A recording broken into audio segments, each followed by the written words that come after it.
Update po sa aming alagang baboy. Sa ngayon po ay ika 80 days na po sila mula sa pag-aalaga namin. Sa oras na yan ay kakatapos lang nila maligo.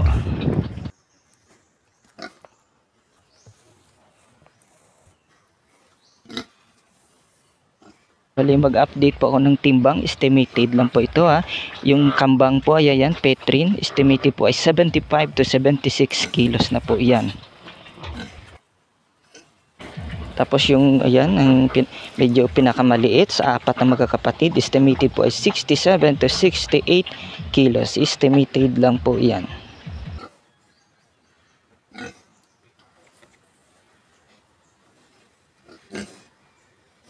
At ito naman po ang ikalawa o ikatlo pinakamalaki. Estimated po ay 71 to 72 kilos. Estimated lang po yan.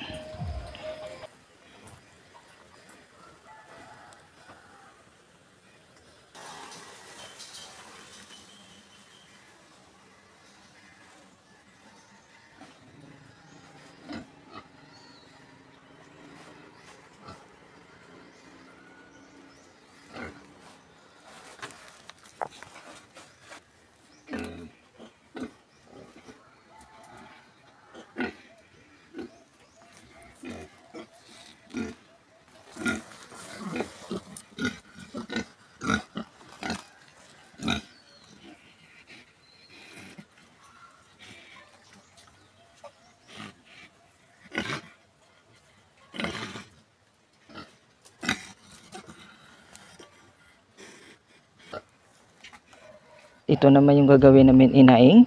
Estimated din po ay 71 to 72 kilos. Pero sila ng kapatid niya yung lalaki. Dahil ang budget lang po ito ay 2 kilo lang ang pinapakain. Dahil yung kapatid niya tatlo ay 2 kilos. And a half na po ang budget. Ayan, 2 kilos and a half na po yan pinapakain dyan.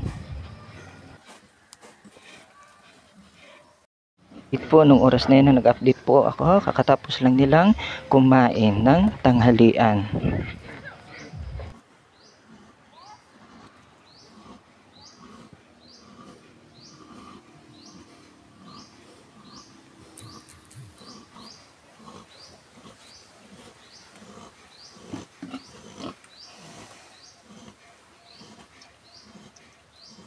Di na simot yung kinakainan nila. Ayan po, sisimutin lang yan. Minsan kinakain nila kapag gutom sila, yung natira na yan. Ayan, may konti pa. Konti lang yan, sisimutin lang yan.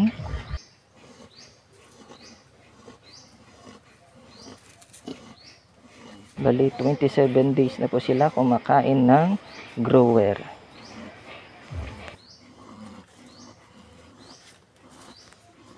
Ubos po sila ng 5 sacks and 30 kilos ng grower total sa kanilang apat.